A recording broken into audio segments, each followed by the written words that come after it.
लेकिन सबसे पहले मैं 1-to-1 एक्सक्लूसिव बातचीत के लिए चलता हूं प्रशांत कुमार जी के पास, जो कि एडीजी लॉ एंड ऑर्डर है और जिन्होंने एक बेहद महत्वपूर्ण भूमिका निभाई थी लखीमपुर खीरी कांड के बाद शांति लाने के लिए। उन्होंने किसान संगठनों के साथ समझौता किया था। प्रशांत जी, आपकी और किसान संगठन के जो नुमाइंदे थे वहां पर उनकी आपस में बातचीत हुई। बातचीत के बाद आप लोग एक समझौते तक भी पहुंचे और आपने मुआवजा राशि भी बांट दी और बाकी भी अपने कमिटमेंट पूरी कर रही है। लेकिन विपक्ष इस वक्त जो आरोप लगा रहा है, मैं कानूनी दृष्टि से आपसे जानना चाहता हूं कि किसी भी आरोपी को अभी तक गिरफ्तार नहीं किया गया है, दोनों तरफ के, क्यों? सर्वप्रथम तो मैं ये स्पष्ट करना चाहूंगा कि हम लोगों ने जो वार्ता की थी और वो जो विक्टिम पक्ष थे उनसे की थी, और वहां पर जो भी लोग थे उन्होंने वहां जो किसान संगठन के नेता थे उनको ये जिम्मेदारी सौंपी। उसमें वहां पंथ के अन्य लोग भी मौजूद थे और सबकी सहमति से ही ये बात हुई थी। ये एक बड़ी दुर्भाग्यपूर्ण घटना 3 तारीख की शाम में हुई, जिसमें कि कुल 8 व्यक्तियों की दुर्भाग्यपूर्ण मृत्यु हुई और उसके बाद से स्थितियां वहां काफी भयावह और प्रतिकूल हो गई। तो उत्तर प्रदेश के प्रशासन के लिए, पुलिस के लिए ये बहुत बड़ी चुनौती थी कि सर्वप्रथम हम कानून व्यवस्था को व्यवस्थित करें और उसके बाद से कोई कार्रवाई करें। तो त्वरित कार्रवाई करते हुए शासन स्तर से ये ट्वीट किया गया कि किसी भी हालत में जो दोषी हैं वो बख्शे नहीं जाएंगे, और एक हाई पावर डेलीगेशन वहां भेजा गया। और जो चूंकि किसान पक्ष लोग धरना प्रदर्शन कर रहे थे जो मृतक किसान थे उनके शव के साथ, तो ऐसी स्थिति में जल्दी से जल्दी वार्ता करके तो ये वार्ता की गई और उनके सहमति से चीजें वहां अनाउंसमेंट भी की गई, कुछ अनुदान भी दिया गया, उनकी न्यायिक जांच की भी डिमांड मानी गई, तथा जो भी उन लोगों ने लिख के दिया उस तरीके से एफआईआर दर्ज की गई। इसके बाद से वहां पंचायतनामा हुआ, पोस्टमार्टम हुआ। पोस्टमार्टम के बाद से 3 शवों की अंत्येष्टि कल शाम को हो गई और एक परिजन को ये डाउट था पोस्टमार्टम के बारे में, तो उनकी बात को सर्वोपरि मानते हुए शासन के द्वारा एक 4 सदस्यीय विशेषज्ञ चिकित्सकों का दल विशेष हेलीकॉप्टर से बहराइच भेजा गया, जहां दोबारा पोस्टमार्टम किया गया और उनके परिवारजन संतुष्ट होने के बाद से उन्होंने आज अंत्येष्टि अर्ली मॉर्निंग की। तो चारों सभी शवों का निस्तारण सकुशल संपन्न कराया गया। इस बीच में कानून व्यवस्था की स्थिति पूरे स्टेट में सामान्य की गई और इस बीच में जो वहां के खीरी और बहराइच के जिला प्रशासन ने ये रिक्वेस्ट किया था कि वहां किसी भी बाहरी व्यक्ति को ना आने दिया जाए, इसके संबंध में जो रीजनेबल रिस्ट्रिक्शंस लगाए गए थे उसके तहत लोगों को रोका गया। आज जब स्थितियां अनुकूल हुई तो राज्य सरकार ने जिला प्रशासन के अनुरोध पे प्रत्येक राजनीतिक दल हो या प्रत्येक गुट के 4 या 5 लोगों को जाने की अनुमति दी गई, जिसमें सबका सहयोग मिल रहा है।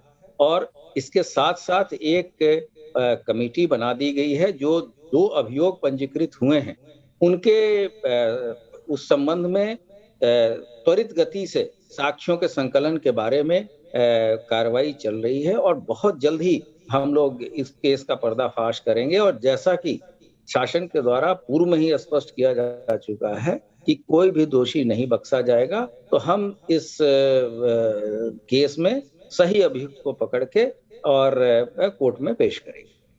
आपने कहा सही अभियुक्त को पकड़कर कोर्ट में पेश करेंगे, लेकिन आपने बताया कि जो तहरीर दी गई उसी के आधार पर एफआईआर हुई है। ऐसे में जो एफआईआर में नामित है, जिनका नाम एफआईआर में है, आशीष मिश्रा, जो कि गृह राज्य मंत्री अजय मिश्रा के बेटे हैं, उनकी गिरफ्तारी नहीं हुई है। इस पर सबसे ज्यादा सवाल उठ रहे हैं। इस पर उत्तर प्रदेश पुलिस पर सवाल उठाए जा रहे हैं। उनकी गिरफ्तारी न होने का कारण, चूंकि वो नामजद अपराधी है, तो क्या गिरफ्तारी निश्चित है? माफ कीजिएगा, निश्चित पूछ रहा हूं मैं, क्या गिरफ्तारी होनी चाहिए ऐसे मामले में? विवेचना के बाद होती है? पुलिस का प्रोसीजर क्या कहता है?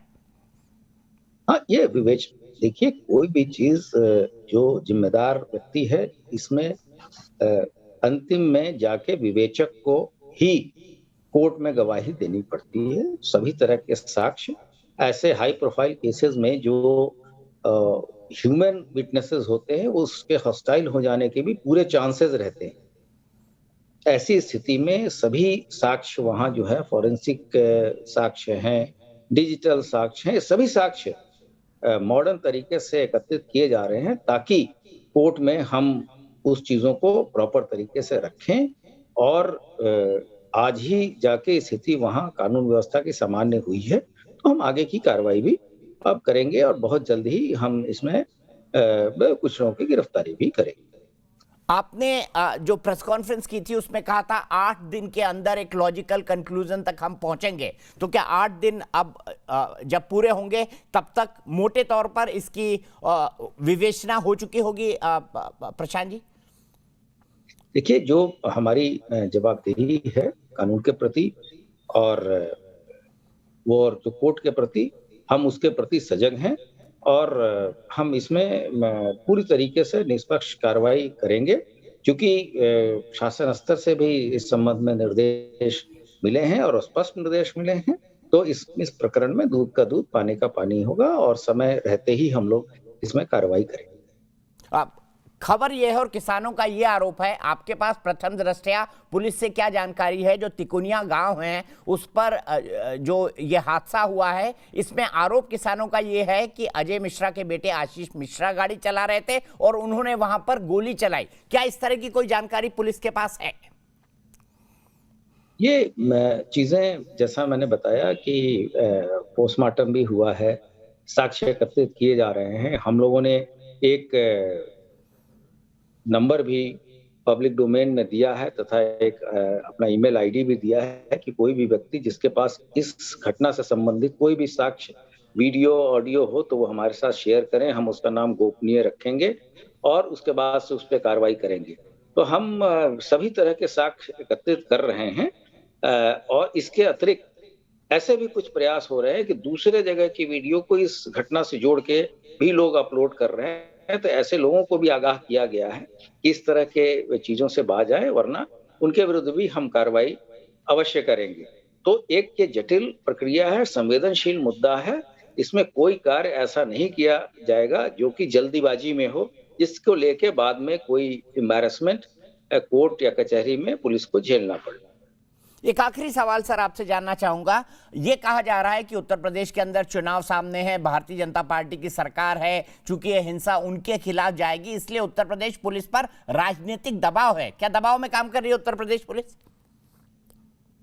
जब शासन के शीर्ष स्तर से बता दिया गया है ट्वीट करके कि इसमें किसी तरह का दबाव नहीं है और जो अपराधी है या जो आरोपी हैं जिन्होंने ये घटना की है उनके विरुद्ध कार्रवाई की जानी है, तो मैं दीपक जी आपसे अनुरोध करूंगा कि आप वेट करें और समय आने पे सभी चीजें साफ हो जाएंगी और दूध का दूध पानी का पानी हो जाएगा। बहुत बहुत शुक्रिया प्रशांत कुमार जी आपने हमें बताया कि किस तरह से आगे की विवेचना चल रही है और विवेचना के आधार पर यानी इन्वेस्टिगेशन के आधार पर किसकी गिरफ्तारी होनी है या किसकी गिरफ्तारी नहीं होनी है ये उत्तर प्रदेश पुलिस तय करेगी।